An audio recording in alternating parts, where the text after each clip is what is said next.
Welcome back to our channel. This is Chakri the venture rider. Bike taxi చేసే వాళ్ళకు, రైడర్స్కి, ఆపరేటర్స్కి అందరికీ ఒక గుడ్ న్యూస్. హైకోర్టు నుంచి ఒక ఆర్డర్ అయితే రిలీజ్ అయిందనమాట.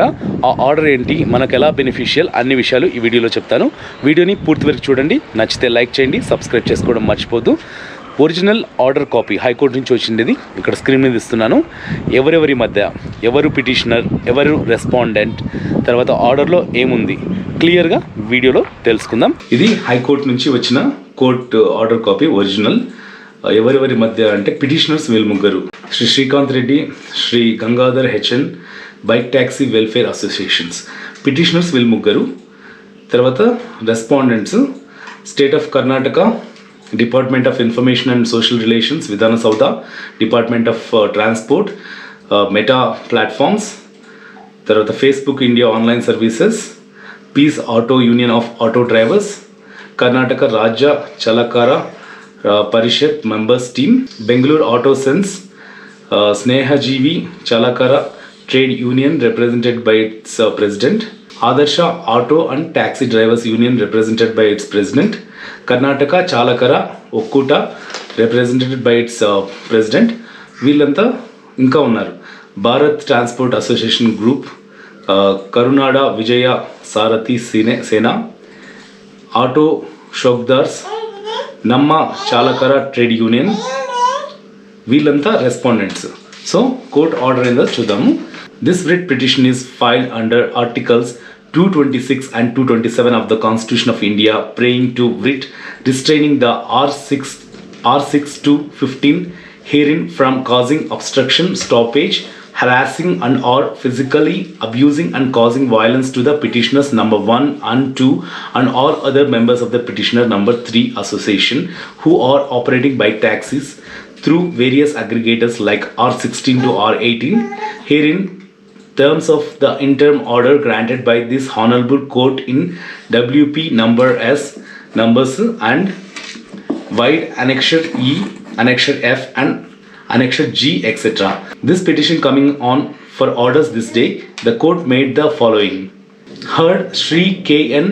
Panindra, learned senior counsel representing the petitioners counsel, Sri Shashikiran Shetty, learned advocate general representing the state. Second point, petitioner number 1 and 2 are operating bike taxis and petition number 3 is the Bike Taxi Welfare Association registered under the Karnataka Societies Registration Act. The petitioner submits that the bike taxi aggregators had approached this court in writ petition number this one and connected petitions, and this court directed the respondents herein not to take any coercive steps against the petitioners therein till the next date of hearing. Despite the order passed by this court directing the state government not to take any coercive steps, the police concerned are not taking action against the respondents number 6 to 15 who are unlawfully obstructing and assaulting the bike taxi riders from operating their services.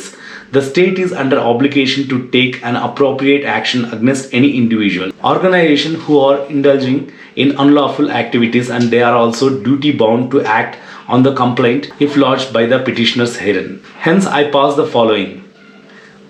The writ petition stands disposed of, directing the respondents number 1 to take appropriate action against any person in the event they unlawfully obstruct the petitioners from operating the services of bike taxi. The order is subjected to outcome of the writ petition number this and this and this and this. Judge నుంచి మనకు order అయితే వచ్చింది. ఏమి order అంటే, bike taxi చేసే వాళ్ళని ఎవరన్నా obstruct చేస్తే, ఎవరైనా ట్రబుల్ చేసినా, హరాస్ చేసినా వాళ్ళని ఇమీడియట్గా యాక్షన్ తీసుకోమని కర్ణాటక గవర్నమెంట్కి, పోలీసుల వాళ్ళకి హైకోర్టు వాళ్ళు ఆర్డర్ పాస్ చేశారు. సో బైక్ ట్యాక్సీ లీగల్గా చేసుకోవచ్చు. చాలామంది కామెంట్స్లో మెన్షన్ చేశారు, నాకు పోలీసులు కాల్ చేసినా సరిగ్గా రెస్పాన్స్ లేదు ఈ ఆటో డ్రైవర్స్ హరాస్మెంట్ నుంచి అని. సో అవన్నీ భయపడాల్సిన అవసరం లేదు. డైరెక్ట్ హైకోర్టు నుంచే మనకు అప్డేట్ అయితే వచ్చింది. పోలీసులకి డైరెక్ట్గా హైకోర్టు నుంచే వాళ్ళకు ఇన్స్ట్రక్షన్స్ వచ్చాయి, ఎలాంటి బైక్ ట్యాక్సీ వాళ్ళనైనా ఆటో డ్రైవర్స్ అడ్డగిస్తే వాళ్ళ మీద యాక్షన్ తీసుకోమని. సో భయం లేకుండా లీగల్గా బైక్ ట్యాక్సీ చేసుకోవచ్చని హైకోర్టు గవర్నమెంటే మనకు పర్మిషన్ ఇచ్చింది. హ్యాపీగా బైక్ ట్యాక్సీ చేసుకొని డబ్బులు సంపాదించుకునే వాళ్ళు సంపాదించుకోవచ్చు. సో 2021లో పిటిషనర్ అంటే రిట్ పిటిషన్ వేశారనమాట బైక్ ట్యాక్సీ అసోసియేషన్స్, తర్వాత ర్యాపిడో వాళ్ళు రిట్ పిటిషన్ వేసినా కూడా ఈ హరాస్మెంట్స్ అయితే ఆగకున్నందుకు ఇప్పుడు despite the order passing by this court directing the state government not to take any coercive steps, the police concerned are not taking any action against respondents number 6 to 15 who are unlawfully obstructing and assaulting the bike taxi riders from operating their services. The state is under obligation to take an appropriate action against any individual. So, పోలీసులు ఏ action తీసుకోలేదు. ఆ కారణంగా court అయితే ఇప్పుడు update అయితే ఇచ్చింది. మీ ఎవరైనా auto drivers harass చేయడానికి వస్తే పోలీసులు ఖచ్చితంగా యాక్షన్ తీసుకోవాల్సిందే, మనకు ప్రొటెక్షన్ ఇవ్వాల్సిందే బైక్ ట్యాక్సీ రైడర్స్కి. సో భయం లేకోకుండా మీరు బైక్ ట్యాక్సీ చేసుకొని అర్నింగ్స్ చేసుకోండి. వీడియో నచ్చితే లైక్ చేయండి, సబ్స్క్రైబ్ చేసుకోవడం మర్చిపోదు. Thank you so much for your support.